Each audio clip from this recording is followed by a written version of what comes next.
Prezentăm rețeta de ruladă cu iaurt și fructe. În prealabil am mixat 6 albușuri cu un pic de sare,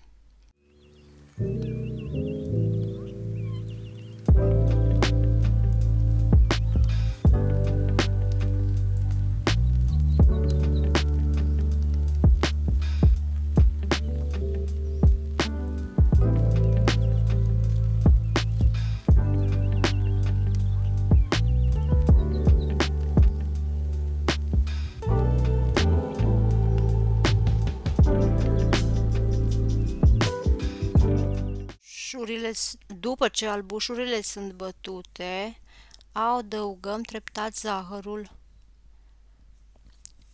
Mai batem în continuare până ce zahărul se dizolvă.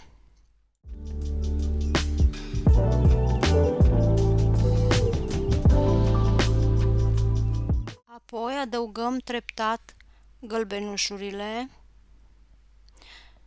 și lăsăm compoziția să se omogenizeze bine.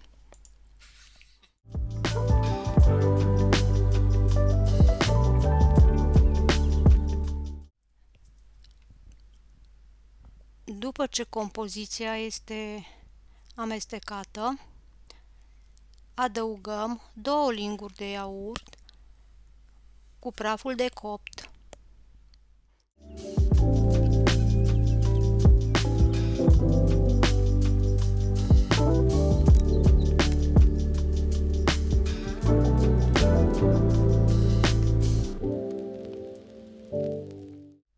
Treptat adăugăm făina în formă de ploaie și amestecăm lejer, ca blatul să fie bine aerat.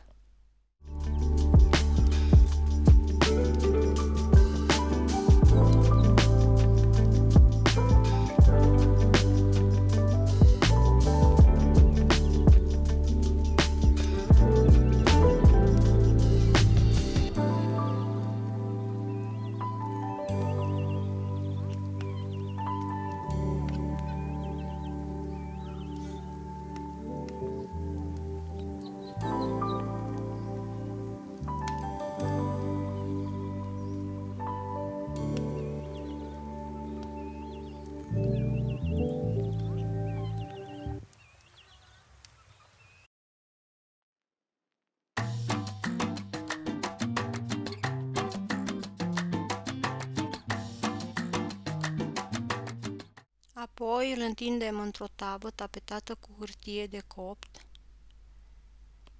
Dăm la cuptor pentru 20 de minute la 180 de grade.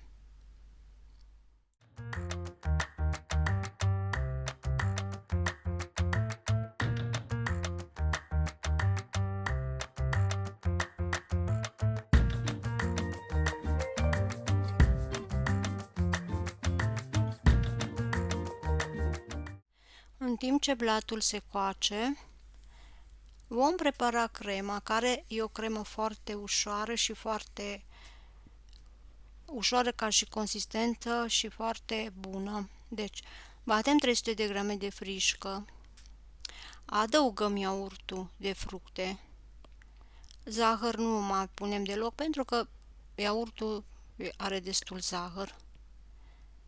Așa. Deci nu trebuie nici gelatină, pentru că consistența iaurtului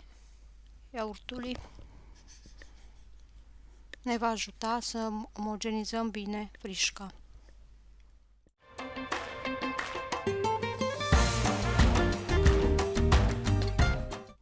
După ce foaia este coaptă și răcită, întindem crema uniform, apoi vom decora cu fructe. De preferință, eu am pus kiwi și vișine și mandarine. Dumneavoastră puteți pune fructe de care doriți. Vă asigur că e o ruladă foarte gustoasă, fără grăsimi și foarte bună. Rulăm după aceea rulada cu fructele preferate. O dăm la rece pentru 15-20 de minute până ce frișca se întărește, apoi o decorăm.